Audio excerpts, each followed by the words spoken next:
Alhasil intinya begini. Rasulullah Sallallahu Alaihi Wasallam harus menyampaikan dakwahnya kepada umatnya. Melalui siapa? Melalui dua yang hidup bersama Nabi Muhammad, Ahlul Bait, keluarganya, dan para sahabat. Kita tidak akan bisa tahu tentang Rasulullah kecuali lewat itu. Lewat dua hal itu. Dari Ahlul Bait atau dari sahabat. Orang-orang orientalis, ya, orang-orang orientalis itu berusaha memutus hubungan kita dengan Rasulullah. Di antaranya tadi kalau yang kasar mainnya apa? Karikatur, bikin film, menjelek-jelekan Nabi, itu supaya kita tidak kagum. Tapi nggak bisa.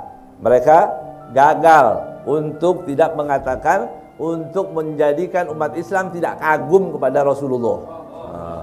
Makanya kalau bulan Maulid meriang itu orang-orang, ya. Orang senang di mana-mana memuji Rasul sallallahu alaihi wasallam. Orang yang tidak tadi orang-orang yang itu sakit hatinya mensyiarkan Rasul sallallahu alaihi wasallam. Maka tidak bisa, mereka gagal. Cara usaha mereka, upaya mereka berikutnya adalah mengatakan bahwa hadis itu kalau dari Rasulullah kita terima, benar, begitu ya. Tapi kalau dari sahabat, kan belum tentu, sahabat nggak maksum. Itu cara orang orientalis.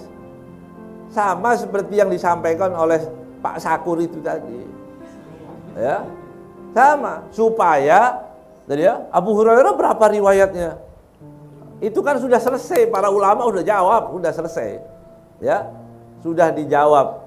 Imam Ahmad menjawab tentang itu, ya. Dan para a'immah, Abu Hurairah memang orang yang yatasaddar fil fatwa, ya, memang beliau sering ditanya, maka sering diriwayatkan, ya, banyak diriwayatkan karena memang beliau sering menjawab.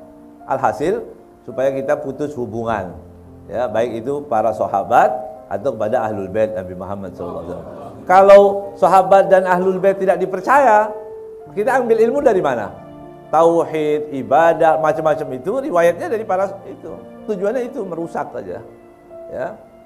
Jadi takutlah murtad, jangan takut murtad, ya. Takutlah murtad, hati-hati, ya. Ini zaman sekarang zaman fitnah yang luar biasa, ya. Terus itu yang disebutkan oleh Rasulullah SAW, akan datang fitnah taqita'il lailil mudlim, ya, seperti potongan bongkahan malam yang gelap, terus silih berganti, datang lagi, ya, datang lagi orang yang menghina adzan, datang lagi orang menghina Rasulullah, datang lagi, murtadin, ada orang namanya komunitas murtadin, orang-orang murtad, wallahu alam itu murtad benar atau kafir, tapi pura-pura Islam, kemudian dia sedikit bisa baca bahasa Arab, sedikit-sedikit, begitu, supaya orang yakin saya ini dulu ustadz, saya itu kiai, sekarang saya murtad. Itu cara juga. Itu terjadi di Indonesia. Ya, kemudian orang-orang yang non muslim pakai jilbab juga, ya. Dia pakai jilbab.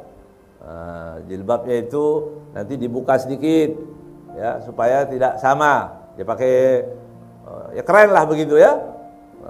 Ya, kira-kira nanti kakinya naik ke atas, tapi dia pakai jilbab. Itu dibicarakan, ya, oleh para ulama di Indonesia ini, di MUI juga. Itu dibahas, ternyata itu bukan orang Islam, tapi tujuannya untuk merusak, ya, merusak. Orang tahu batasan aurat dari sini sampai sini, orang ingat, kemudian dia pakai jilbab, tapi pakai segini, misalnya begitu. Nah, ini contoh-contoh untuk merusak itu tadi, ya. Nas'alullah al-afiyah. Mudah-mudahan kita selamat dunia akhirat, ya.